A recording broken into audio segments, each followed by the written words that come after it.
I think for the last 3 years, all the way up to now, I've just thought about Paris. If you've got a goal, if there's something you want to do, you got to believe in it wholeheartedly. You can eat well, train well. If you aren't sleeping well, it's just not sustainable. I want every day to be the best it can be so I can be the most productive every single day, rather than being great twice a week. When I found a sport where there was a direct correlation with putting in work, getting this adrenaline rush and having a fun time, I just fell in love with it straight away. I'm not scared of getting hurt. I'm scared of that. Welcome to another episode of Screw It, Just Do It. Kieran Reilly, welcome to the show. Cheers, mate. Yeah, buzzing to be here.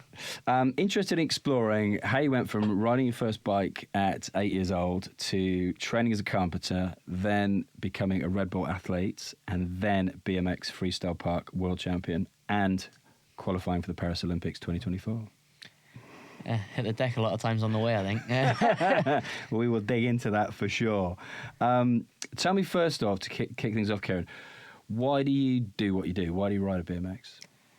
I think finding BMX for me was pure luck. It was just from where I lived. When I was younger, it was all about having a bike, going out with your friends, you know what I mean? Whatever you were doing, you were pedaling there, and came across BMX at the skate park when we were riding around on our regular bikes, and I was like, oh, this looks sick. These older kids are doing tricks and spins. I want to do that. And me and all my friends, BMXs were on the Christmas list or whatever, we were getting them as soon as we could. And I just fell in love with, I think as a kid, you're not really working for anything. And so, when I found a sport where there was a direct correlation with, putting in work, getting this adrenaline rush and having a fun time, I was like, oh, I just fell in love with it straight away. I can remember exactly the same thing in that Christmas list was a mongoose, and I got exactly what I wanted. My brother got a not quite as good version of it. Not mine. Pretty sure the first proper BMX I got as well was a mongoose pit crew, and I remember going out on Boxing Day straight to skate, all of us comparing our bikes. Yeah. I remember literally trying to do a first bunny hop over a load of bricks and literally getting a puncture on Boxing Day like that. Yeah. Well, absolutely gutted. Oh, mate. When I look back on it now, it's mad how it just started as a hobby like that. Yeah. Never would have thought I'd still be riding now, you know what I mean? It was just a pastime at first. Yeah. No, it's an awesome story, man. And who do you do it for? Who do you think you do it for? Oh, I do it for me 100%. I do it literally because I still enjoy doing it. If I fell out of love with the sport, it would be different. It would be a chore. And it's my love for the sport has just changed. It's went from being a hobby, then I fell in love with creating content, then I fell in love with competing, and still now it's a super social sport. So I'm literally training with close friends, you know what I mean? And it's a social while we're training. So yeah, just the sport itself and everything about it just keeps pulling us back in. And you've said I feel like my bike's a part of my body. Are you able to articulate that and put that into words for people listening who might not get that? I feel if you what's the best way to describe it? I spend so much of my time on the bike that it's I'm spending 4 or 5 hours a day. That's not far off a quarter of my day with my bike underneath me. So it's got to that point now where it's it's you wear the same pair of shoes every day, you know, and you get so used to it. And I'm just so used to having the bike underneath us and training with it. It's it really does just feel like an extension of your body at that point. Yeah, it's quite a mad feeling when you're doing a trick and stuff. It's this anatomic object, you know what I mean, that you're riding on really does feel when you're moving it around, you're thinking about it like a part of your body. Yeah. If you're enjoying this podcast, can I ask you to do one thing for me? That is to hit the subscribe button. On average, we have just 10% of people who listen to this podcast actually subscribe to it. If you subscribe to it, not only will you be the first person to be notified as soon as any brand new content goes live, it also means that we can go out and get even better guests for the show for you to enjoy. So just take 15 seconds of your time just to hit that subscribe button, and I'll be eternally grateful. Thank you very much. So tell me about the first competition you entered. I think you're 11, is that right? Yeah. So it was the Halloween Jam in Unit 23 in Scotland, and I was young, like you said, 11 years old, so social media wasn't really a thing back then like it is now. So I would never find out about these competitions. It would be my dad that would be told via the grapevine, or another young BMX rider's dad would tell him. And yeah, I remember getting a knock on the door and being tomorrow there's a big competition in Scotland, do you want to go? Obviously I wanted to go, you know what I mean? Like straight away, definitely take me there. And yeah, like Dad drove me up there like he did everywhere, and just it kind of like, that was so new to me because I hadn't seen how other young kids were riding, you know what I mean, like at the time. So it was definitely kind of thrown in the deep end. And yeah, like as soon as I'd been to that one event, I fell in love with that. Like the feeling of having a crowd and the adrenaline, I was like, oh, this makes all these scarier tricks even easier, you know what I mean? And so it was that environment that I like thrived on for learning new tricks. And was that the first and last time that your mum came to watch you, Red? So the first time my mum came to watch me was actually a more local competition, just like 20 minutes from the house in Whitley Bay. Okay. And yeah, just a freak accident. I slid out, front tire just slid out. This park's right by the beach, so it gets quite sandy. And I wasn't even doing a trick, just riding down a flat bank. My front wheel slid out, and yeah, I was out cold, chin coat and everything. And yeah, I remember when I came around, I wasn't in the best of ways, and it took a minute for my mom to get used to it after that. I think still now she watches through like her fingers pretty much, you know what I mean? So yeah, it took a while for her to get over that one. I can definitely relate to that as a parent with like 2 teenage girls and watching them do stuff like that as well. How much of your success is down to pure talent, and how much do you think is down to hard work, knowing now that you've been doing it for X amount of years and you can kind of reflect back on that? I think like the word, like I love the word talent, and people are definitely talented. Some people are gifted at certain things, but I think like for a lot of people it can be frustrating that they get called talented, like you're born with it, you know what I mean? No one was. I think I definitely picked it up quickly. I think being a kid, you're not thinking of the consequences at all. Like you've got way less fear. You progress really quickly when you're young, and I think that's where it comes from with a lot of sports and a lot of people that they're talented, but that's because they started at a young age where you can pick things up really quickly. And I think for me, I would definitely see myself more as hard work, and I think a lot of the tricks or a lot of the opportunities that I've had haven't came through being lucky or being talented. Like a lot of the time it's things that I've had to go out my way and learn to do, or go out my way and really try hard in that aspect. So yeah, I would like to think that where I'm at now is through hard work. Okay.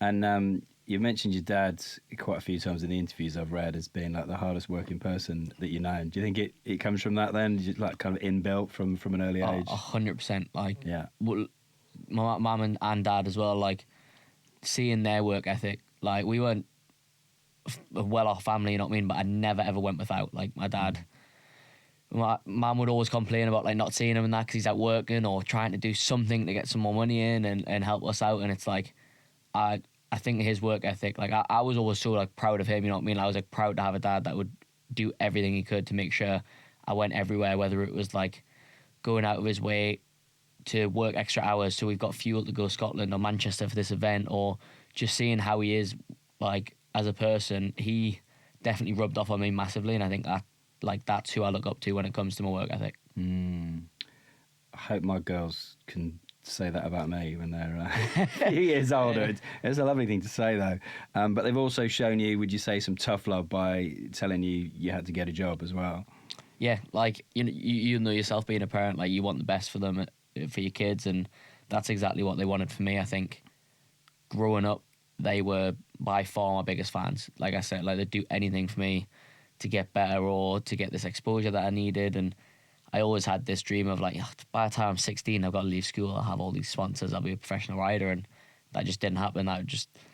We're not in a sport where it's that easy, unfortunately. And so when it came to leaving school, I didn't have any income from BMX. I hadn't really competed at a professional level, didn't have a big following or anything like this. So basically I had to figure out what I was going to do to keep this ball rolling. And I remember that the first time I mentioned doing an apprenticeship, my parents were like, no, like go to college, do something good, you know what I mean? Like get like something good to fall back on. It was like the idea of having something to fall back on for me wasn't something I was excited by, you know what I mean? I didn't want to look down that aspect. I wanted to be like all in on BMX. Yeah. And so the idea of the apprenticeship was like in my head, money. Like I can get paid, like I'm working, still gonna get a qualification, still gonna get a trade, and that's just gonna fund my riding. And yeah, like I remember when I first told them, it was basically super spontaneous. Like I finally got my first paid contract, and I was in college one day. I hadn't even really planned to quit yet. Like this contract wasn't really enough to live on, but I was in college and like my tutor didn't like us taking time off, and I was super lucky at work. They let me take off time unpaid to compete because they understood the situation. And I told them like I'm not going to be in next week. I'm away, and he was like, look, if you miss any more time, I'm kicking you off the course. And I think like I just had this small like emotional reaction to where like that really annoyed us. So I was like, oh, this like I'm burning the candle at both ends. I can't please everyone. I was like, I'm over this. I need to just choose what I want to do, and text my parents like, oh, like I need to speak to you about something tonight, but just wanted to speak to them in like passing. Didn't mean anything serious. I got home, I sat on the settee like it was a meeting or something. I was like, right, what is this big thing you've got to tell her? And I was like, all right, I quit my job, moving to Corby, and definitely like a different reaction to what I thought. But I'm glad now that it was like that. Like I think I didn't speak to them for a couple of weeks out of spite. I was really annoyed that they didn't come with full support, but their worry was I quit my job, I run out of money. You know what I mean? This contract doesn't last forever. What am I going to do? And they wanted me to do it at the best time possible. So, yeah, I think if it hadn't went down like that and I didn't have that spiteful reaction, might not have went the way it did. I might not have made the move. So, yeah, I think everything happens for a reason. And Agree. Yeah, just without meaning to, that was the best way they could have reacted. And you mentioned like being 16 there. At what point did it come on your radar then as a teenager that this could be a full-time thing, that you could literally like pursue your passion and for most people like live the dream? Growing up watching BMX riders, like watching my favourite pros, like it was all about, you know, they had like the nice cars, they were always travelling. That was the big thing for me, is like they're travelling the world riding their bike and making videos, and I was like, this is sick, like that's what I want to do. And so it was from like not that long into my BMX career that I knew that was possible. Like I was maybe 13, 14 before I realised the actual concept of like riding full time, and from then on that's what I wanted to do. And like I was saying to you about getting to 16 and not having that, I remember like I missed my prom at school to go to a BMX competition as like a last hurrah. I was like, all right, maybe if I do well at this competition, this is where I pick up this sponsor that saves me from getting a job. And yeah, that just didn't happen. So when did you come up with a vision for what you're doing today? When did you map anything out like in your mind, or did you just dream? Did things, as you say, like happen for a reason? Things kind of like fall into place. I think it was definitely like, I'd say it was things just falling into place. I think growing up trying to get my exposure out there, I was doing as much social media as I could. I was always posting riding clips, and I realised I started to get a bit of traction on that the harder I was going. And I think it was like maybe 2018 or 19, that first year that I was working at 16, 17, I posted pretty much every day for a year. Like I really put a lot of work in, and like I was trying to get this ball rolling that was like a new trick every day. Like I'm going to post a new trick every single day, and it meant that like working this job that I really didn't like doing was giving me more motivation when I was going to the park, because I was like, I need to make the most of this session. And then from that, like that process of trying to grow my exposure on social media, I like fell in love with it. I was like, I loved creating content, and then that was something that like I started to put more time and energy into. And then like now looking back, it's crazy because there's such a big switch in where I went with like my riding career. Yeah. And it's like, I just like, I kind of latched onto whatever I was enjoying in the moment, and I started to enjoy content. So right then, that's what I was latching onto. Did you manage to do like a new trick every day? I think for like quite a while I was posting something new, and I remember like there's been times like Oliver, like the lad who films my YouTube channel, and we'd often travel to film content. Like he's been stood at the bottom of a ramp for like 3 hours, like just one ramp, just wait, like, and so and that was like the mindset I was in. I was like, in my head, I thought the only way this traction was going to grow was with new stuff constantly. Like I wanted people to be excited for my post, and it even became like a running joke because I posted at the same time every evening, 9 p.m. every evening. It became a running joke if I didn't post something. Someone would text me like, it's 9:05, like where's the post? Yeah. You know, like, so yeah, it was a big thing for me. What's your relationship with social media like now? Have you experienced like kind of highs and the lows that a lot of people talk about on there?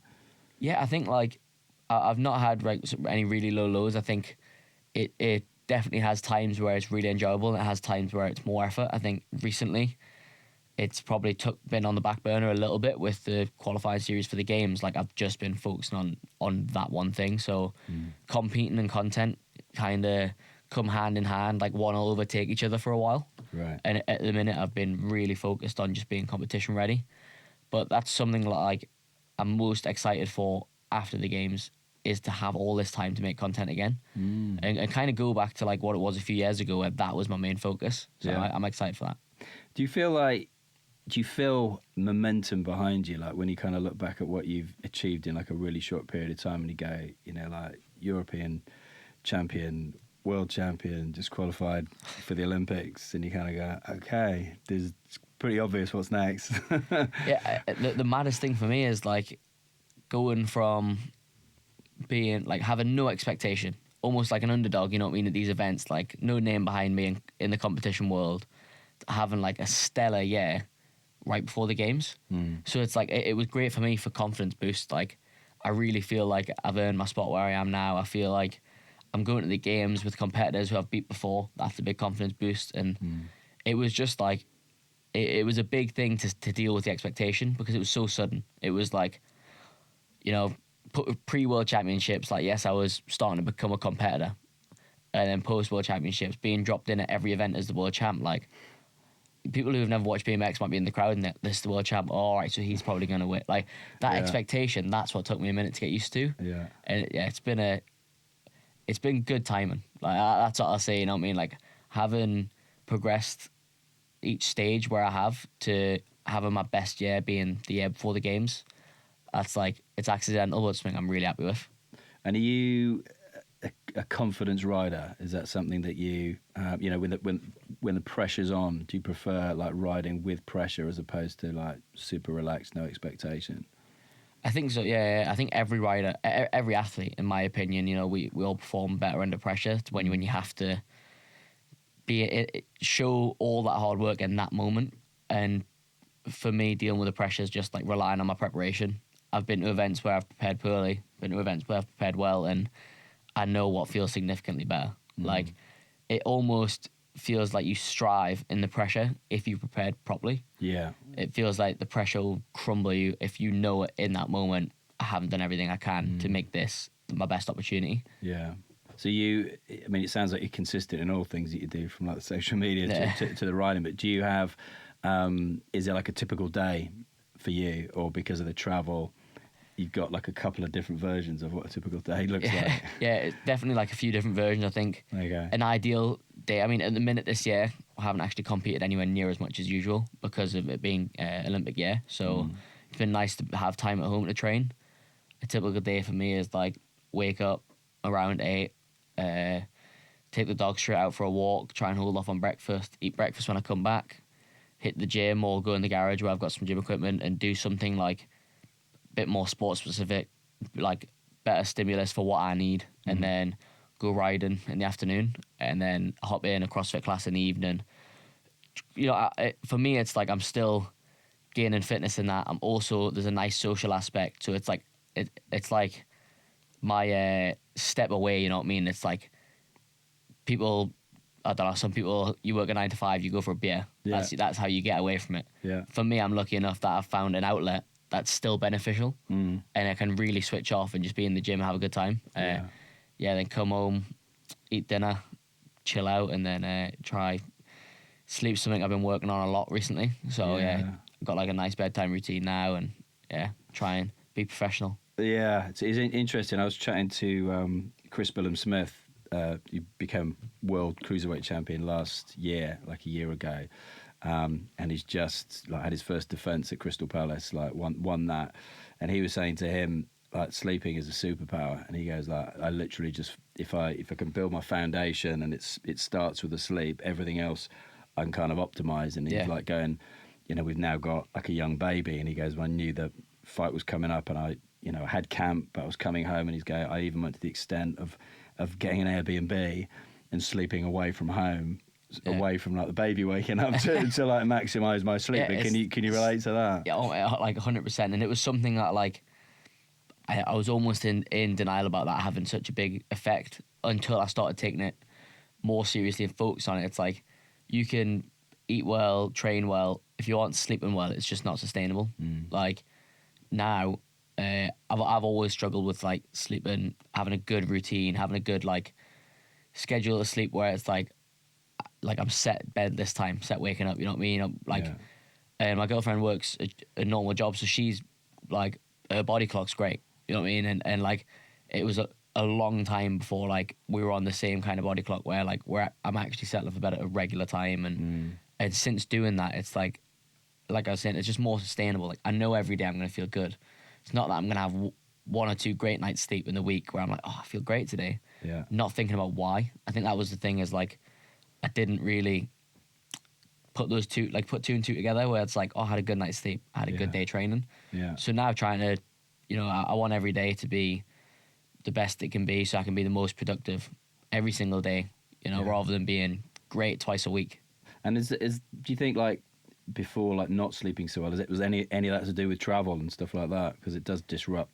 I think a little bit. I think it was more just like my like bedtime, like discipline, like right. So easy to just put another episode of TV on. It was so easy to like, and I think as well I was doing a lot of like social media in the evenings. Yeah. So it's not even like I'm relaxing on my phone. I felt like I was like working on my phone. So and it's hard to like switch off instantly after that. Yeah. So yeah, just dialing everything back a little bit like is the best, and just committing to it as well. Is like I used to, like, if I didn't feel absolutely shattered, I wasn't gonna head to bed. Like that was it. And it's like learning to be like, I am tired. My eyes aren't closing, but if I go and hit the pillow now, I'll fall asleep. Yeah, I've always envied those people who can literally sleep anywhere, whether you're like on a plane, a train. I even remember my best mate falling asleep in a nightclub in Ibiza before, and you're like, how can you do that? Yeah. Oh mate, I'm one of them. Like I'll never touch the pillow and fall straight asleep.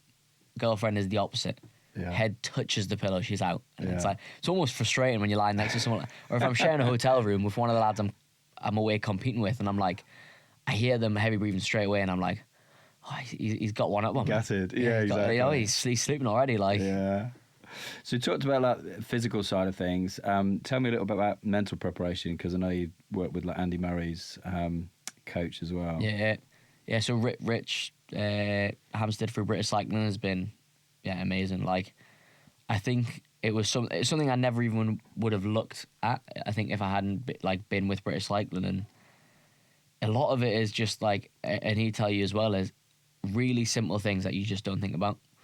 Like, you put all this work in physically, it's like, but you haven't got the same mental toughness. It's pointless. And it's like, as well as that, it's like the biggest thing for me is I always talk about having prepped the best I can. So I've prepped physically, I've learnt the tricks, I've done everything. I haven't prepped mentally. And having that has made a huge difference for me. Like, just understanding yourself more than anything, I think. Like, all right, I feel like this. Why do I feel like that? How can I fix that? And that's been massive for me. Does he give you like different, almost like templates like that when you start going through different steps to break things down? Or... Yeah, that's exactly it. Okay. Like if we go into a competition, like, all right, you've got your process you do before you ride. Now, what's your mental process before you ride? What mindset do you want to be in? And like a big one for me was, you get announced at a competition, the commentator, next up, Kieran Reilly, and the crowd makes all this noise, your heart rate spikes, your adrenaline spike, and I'd be like waving, getting noise from the crowd, drop in with my heart rate at 90%. Yeah. Like, it's just not smart in a really physically demanding sport, and like, I would have never thought about that until he mentioned it. Like, all right, you're dropping in and you're already gassed. Like, let's use the adrenaline. Like, obviously everyone thrives with that. Yeah. But let's also keep it under control. So we're not going because the crowd want you to go. We're going when you're ready to go. Yeah. I heard something recently on, I think it was on Chris Evans' Virgin Radio show, and again, I've forgotten the name of the person he was chatting to, but it was a tennis coach, and he had analysed the points in between points, so the time in between points, where you think most coaches are going to break down what you're doing when you're getting your first serve in, your second serve in, your volley, your forehand smash, whatever. He broke down what the most successful players were doing in between the points, and it was like Serena Williams will bounce the ball this number of times if she got a first serve, if you didn't get a first serve in. And it was like Djokovic would do it this many times. And it was basically, what they worked out was they were getting their heart rate back down, as you said, to a level where they could then, they were they were recharging themselves. They were taking the maximum time in between points, whereas other players, like a Kyrgios or something, was literally like rushing to the next point because he was totally fired up, and then you keep compounding the errors that they're making. I find that it's fascinating, man. Adrenaline's like an amazing thing, but like it can also do you over if you don't use it properly. Like especially in any physically demanding sport, like it's great to have your heart racing. You feel more powerful than ever. Yeah.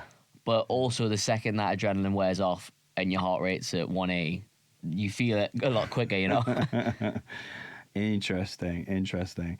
And is other stuff that he's covered with you, Rich, has that been like visualizing stuff as well? Do you actually like go through, like, for example, imagining what it's like to win a gold medal at the Olympics? Not a massive part of it being that, but like it's definitely something we talk about because you can't like go. It's not a great idea to go into these scenarios constantly second guessing. Like at this Olympic qualifier, there was a lot of talk of like being in the moment and being present, because if you're thinking ahead, you aren't thinking about what you actually need to do right now.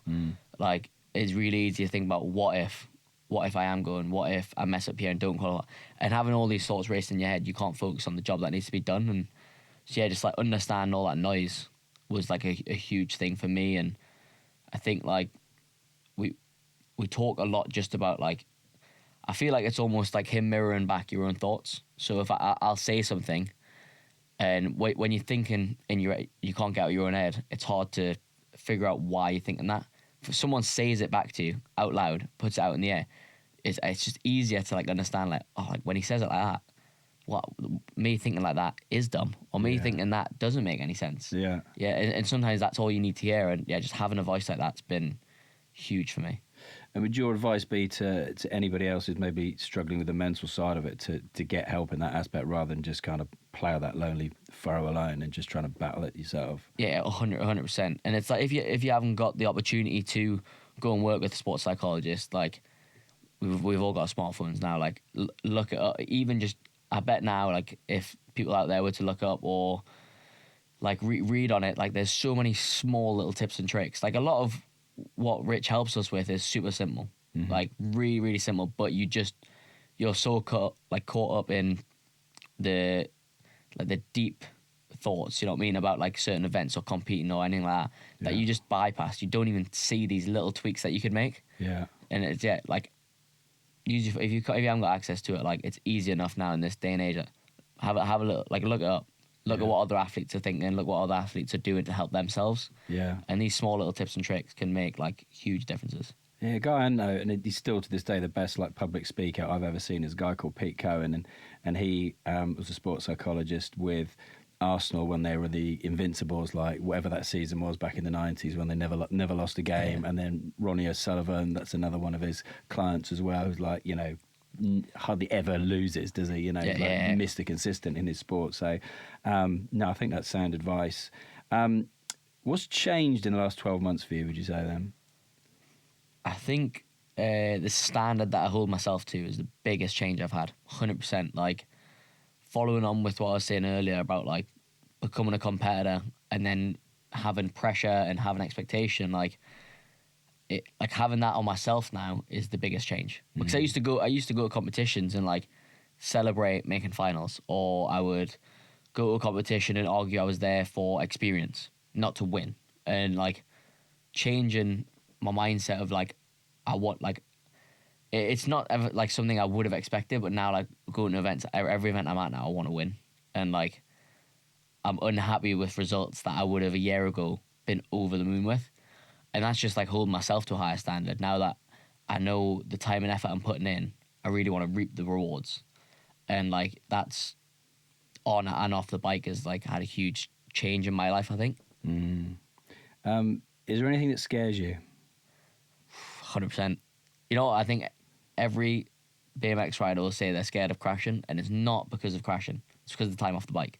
That 100%. Yeah. I think everyone would agree, like crashing and like getting hurt. It absolutely sucks. But I feel like for me, it's not.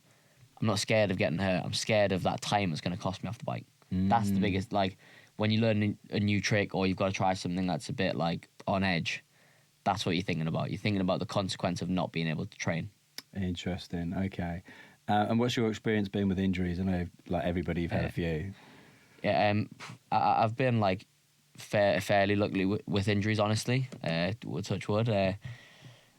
Like I've done my ankles a few times. That's been like the most frustrating ones. They've all been at like pretty poor timings. So, I mean, I actually right before the first limit qualifier, sprained my ankle in the camp that we had before we flew out. So that was like pretty stressful, and your head goes straight to that place of like what if. You know, luckily it was just a sprain, but like at first there was a lot of like overthinking going on because of the poor timing of it. And the last time I'd had an injury was I tore the ligament to my ankle week before European Championships. Yeah. So it's like dealing with that. I think it's like learning to know your body and limitations. So I've been lucky enough where like with injuries I've had amazing support to get back on the bike as quick as possible. And I think a lot of the time probably sooner than I should have. But in a sport like ours, I think the hardest part isn't getting back, it's not going back too soon. Yeah. And then physically and then mentally being prepared to forget about the consequences. I think like in being for me personally anyway, like mentally, I can forget that side of things pretty quickly because I know it's just part of the sport. It just is what it is. What it is the best way. Like it's going to happen. You aren't invincible. You know what I mean? Everyone's going to get injured, and sometimes like I took a crash getting ready for the Olympic qualifier we've just been to, and like I took quite a big crash in the camp, and I was like, oh, that was good, because sometimes when you haven't hit the deck for a long time, you start like really thinking that you're fragile, and when you hit the deck hard and you get up and you're fine, and just a couple of grazes or bruises, you're like, right, I'm not made of glass. Like, and it takes that fear back from crashing a little bit, I think. But like the longer you go without a crash, the more you build it up. And what about things like concussions? Have you had concussions as well? Yeah, I've had, I think maybe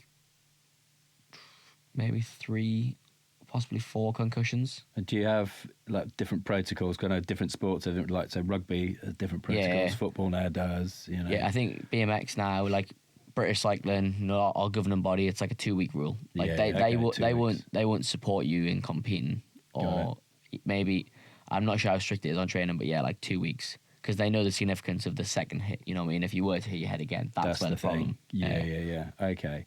How far ahead, talk about this is the next competition, and it must be really difficult. How far have you kind of allowed yourself to think ahead career-wise?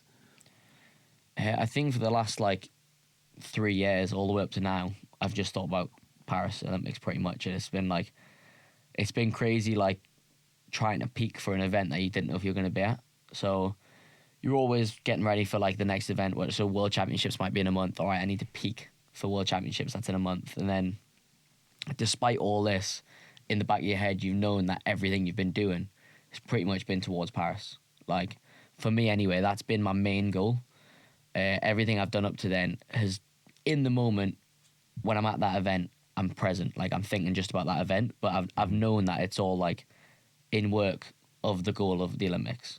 And has that always been the top of the pyramid for you? You got like World Championships, you've got like X Games, you know, and Olympics for you is like Olympics. Interesting, man. Well, like pretty much since watching Tokyo, like I knew I wanted to go to Paris. I knew that was going to be, and so like it was just setting this goal of like 3 years.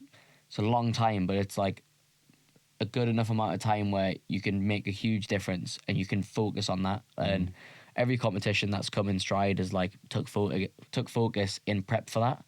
But Paris has always been in the back of my head as like, what, I might have a poor event, right? It's all right, because the long game is to get to the Olympics. Yeah.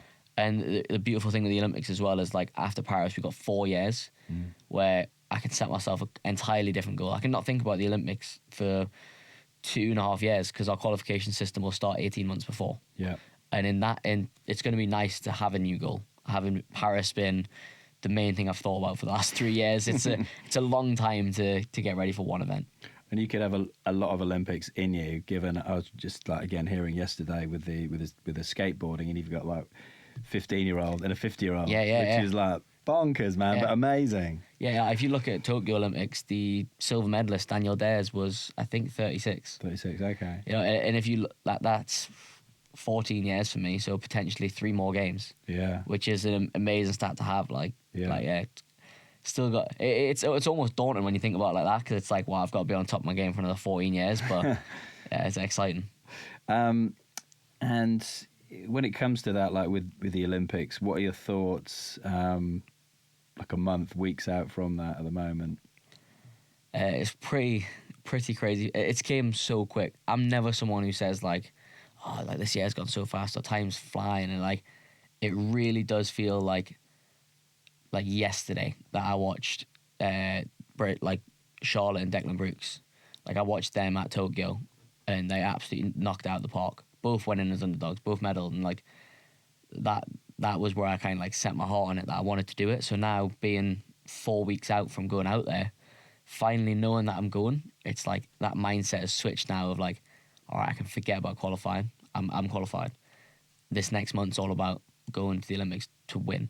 Like I've said, any competition I go to, that's the end goal. Is I want to win as a competitor. That's what all competitors are like. And so yeah, this next month is about peaking for the event that I finally know I'm going to. And yeah, I'm excited.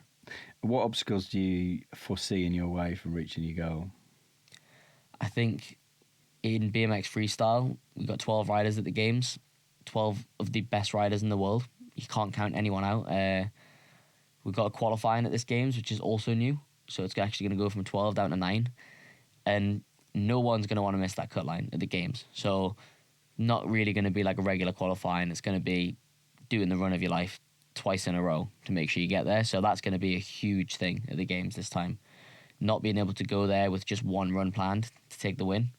Got to get through 2 rounds of competition, which is new for us. And yeah, like I say, I think we've got such a, like, to have only 12 people at the games in BMX and only 9 in the finals, like those 9 riders, any one of them could win. If you could told me at any order of podium, I'd believe you. Like that's how crazy like BMX has become now. It's like you're really seeing the best of the best. Especially when you think of other sports and how many athletes start up at, like, just like something like 100 meters, like we were talking about offline before, like how many of those guys start and then get whittled down. It's like bonkers, isn't it? Yeah, like we've just had the qualifying series with 24 riders, 24 of the best riders in the world. All of those people potentially deserve to be at the Olympics. And you're more than cutting that field in half when you go into the finals of the games. And how much, you know, you must have heard other athletes talk about having been at the games. How much do you, and especially given the age you are as well, do you stay uber focused on being successful at your event, and how much do you want to look around and enjoy being in the moment and being in the athletes' village and all that kind of stuff? Is it tricky? It's definitely like I want to go there, experience it, and enjoy it as well as competing. Like it's just qualifying for the games has been an ordeal. Like it has been far from easy, and I know we're going to go through that again at the next games. And so, just knowing I've got a spot and I'm going to be there, I want to enjoy it. Like I want to make the most of that. I want to be proud of myself that I've ticked off one goal. You know, like I've ticked off the goal of qualifying. That was something in itself that I'm really happy with. So remember that when I'm out there, and then I think the secondary goal of winning the games, like that's going to be something I'm thinking about when I'm on the course. Yeah. You know, the rest of the time I'm there, really take it in. Like I've heard amazing stories, and it's an amazing experience to be, you know, walking around an Olympic village with people who you know have all dedicated their lives to their craft. It's like, yeah, it's something I'll be proud of when I'm there. Any sports that you're particularly interested in yourself as well that you'd kind of be on your radar? I potentially would like to just watch like everything. Yeah. Like I mean, like if you've made it, like I just think like if you've made it to that event, like you're one of the best in the world at the sport that you do. And I'm someone who, like, anything sport related I watch. Like if there's a sports documentary on Netflix about like any sport, I've seen it. I just love like. Same as you have literally like golf, tennis. Yeah, F1. yeah, seriously. Like I just love like yeah. It's even if when it's not the most engaging, like golf. I would never go just sit and watch golf, but when I watch like these snippets of the best people in the world, and you get to see a little bit of insight of them. You know what I mean? Like I find that really interesting. So Yeah. So yeah, I think like main things I'd like to watch at the games event wise, like any kind of cycling, I'm going to be banging to watching that. I mean, I've got like friends and teammates with sponsors who are going to be competing in different disciplines that I want to see. Yeah. And then, I mean, 100-meter sprint is all like any athletics, like 100, 200, you know, and like it's engaging to watch because it's so fast. Yeah. Like yeah. you know, for the, like I love the quote like from Usain Bolt, like train for 10 years to run for 9 seconds. You know, like It's brilliant. It's a crazy event when you think about it. Like, yeah. Different kind of tack on the question with this one for you, Kieran. Can you recall at any point, you know, you started at a young age, first of all, maybe just tracking back, what was the reaction of like the older kids in the skate park when you first rocked up? Can you remember that? Did they take you under the wing, or did they kind of like put you to one side? They were amazing. Like they fully took me under the wing. Like where my parents' house was, there was like the front door football field in the skate park, and it got to the point where like my mum and dad trusted the other kids down there enough to where like I was allowed to stay out a little bit later because they could come to the door and shout, and the older kids would be like, "Oh, Kieran, your mum shouting, you got to go home." Like they proper looked out for us. Like, and yeah, like I think I was probably the mad little kid at the park when I first went down there. Like I didn't have any fear. I was pretty easily persuaded to try something, like some new trick, and I think they loved that. Like, and it was at the local park where like the older kids were the first to see that I was quite talented. Like, they're like, oh, like this kid's actually like, as well as being a bit loopy because he's 10 years old and he's just trying every single trick. Some of it's clicking, like, you know what I mean? He's got potential, and yeah, like some of those days at the park were like best days of my life. And do you like recall any point where you thought you'd kind of just gone past like the average talent level of the best kids in that group, and you kind of moved on, and then you felt that happen again later in your career as well? Yeah, I think like it stood out when I was riding the local park that like I started to progress past the older kids, and it was like, but I think it was just like complete different mindsets of like going to the skate park was my only thing that I wanted to do. Like I wasn't bothered about going for a kickabout. I wasn't bothered about going out into town or whatever other people were doing. Like I'd come home from school, my mum would have to lock the front door because otherwise I'd come through, bike would live in the kitchen, I'd grab my bike and I'd go straight out the front door in my school clothes. So like she'd have to lock the door so I could make sure I got changed because I was just flying through school pants, ripping them to shreds, you know? And so like, it was literally like, I think I enjoyed it more than everyone else, I think. Like, so I wanted to spend all my time doing it. And like, yeah, that's when I noticed like, oh, I'm here more than everyone. And because of that, I'm learning faster than everyone. And like, people definitely noticed that, I think. And what kind of sacrifices have you made? We kind of talked about your parents before, but what sacrifices have you made yourself from being like, you know, average teenager growing up who's, you know, going out on the beers, going out into town, burning the candle at both ends, sleeping in? Yeah, I think that's like the biggest thing is like anyone pursuing, like trying to be a full-time athlete, like your social life definitely takes a hit. Like, I'm born and bred in Gateshead. All my friends from there, my family are like, and I love going up there. So proud to be from Newcastle. Like, it's a big part of my identity. And moving away from home, that was a huge thing for me. Like, I'm so family orientated. Like, I used to see my family and friends every single day, and now I don't see my family. I might see my family once a month. You know what I mean? When we're traveling and we're in season, it's more than that. Like, I think, yeah, moving away from home was huge for me. I mean, my social life was very, very different to all my friends who I went to school with. Like, going out every weekend, it was like, oh, I can't go out on Friday night because on Saturday I'm driving down to Mansfield, or I'm driving to Manchester or Corby to train at a better skate park. So I can't waste that session being hungover. So, like, yeah, I think that was the biggest thing that takes a hit. And it's just like having your priorities straight, you know what I mean? Like, going out drinking, great. Seeing your friends is great. But, like, in the long run, would I rather do that or be successful in the sport that I love? Yeah, because you've got a limited time to maximise your talent because we all get older. And I think age in sports is like a big thing whilst you're young. I think before you become like an adult, you know what I mean? Like, it's easier to be spotted as a kid with potential. So I just wanted to make the most of that. It's interesting, isn't it? Like, Euros are on at the moment, and you know, debate on whether Ronaldo should be in the Portugal team, but they're like, 39, 40, I think, very soon. And it's like, yes, he had natural talent, but he was also, you go back to his Man United days, he was the first one at training and the last one to leave. Same as Beckham, I suppose, practicing free kicks and stuff like that. So, like his longevity, you actually can't argue. It's insane. Yeah. Insane. You look at like other players that I don't know, like Rooney or something like that. You know what I mean? I'm not huge into following football outside. Like I follow Newcastle, but like if you look at the difference. Yeah, the longevity. And it's the same in BMX now because they're not BMX riders, they're athletes. Yeah. Like, they're really taking it seriously on and off the bike. So, like, the career span in the sport is going to get longer. Yeah.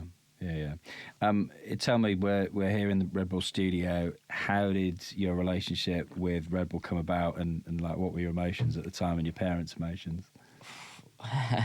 So, I think the first time I actually ever met... So Matt Bull was the first team manager I had with Red Bull. First time I met him was we did a riding trip up to Scotland with the BMX brand I ride for, Tall Order. At the time, Red Bull were doing an event called Neptune Steps, a swim event, and one of the lads who we ride with had entered for the fun of it. And I remember meeting Matt. This must have been 2017 maybe. And Baz Keep was like speaking to him. He was on Red Bull and I remember pointing him out, and he said, "Look, like that's going to be your team manager one day." And like Red Bull was always the dream for me. So it was like a mad feeling to like know that someone who on Red Bull could see potential that he's telling me like one day I'll earn it. And so from then on, like I dreamt about it basically. And I remember it was pretty crazy timing actually, because it was when COVID happened that all the talks with Red Bull were going on, and like. Honestly, it was like super periodic. Like it'd be quiet, then there'd be a lot of chat, and then we couldn't see each other for a while because of COVID and the pandemic and everything. And I remember like waiting for ages with Baz Keep, BMX rider.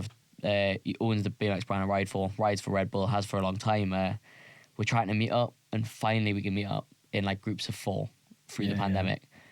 And so we used the opportunity to meet up, go and ride and film a video. And like mid-video interview, he basically asked me to throw on a Tall Order. He's like, if we're doing an interview, like at least put this Tall Order hoodie on, and I opened the bag and the helmet's in there, and it was like, seriously just couldn't stop laughing, because I was like, if I don't laugh, I'm gonna cry my eyes out. And like they're filming, and I remember like we could meet up in groups of 4, but we had to socially distance.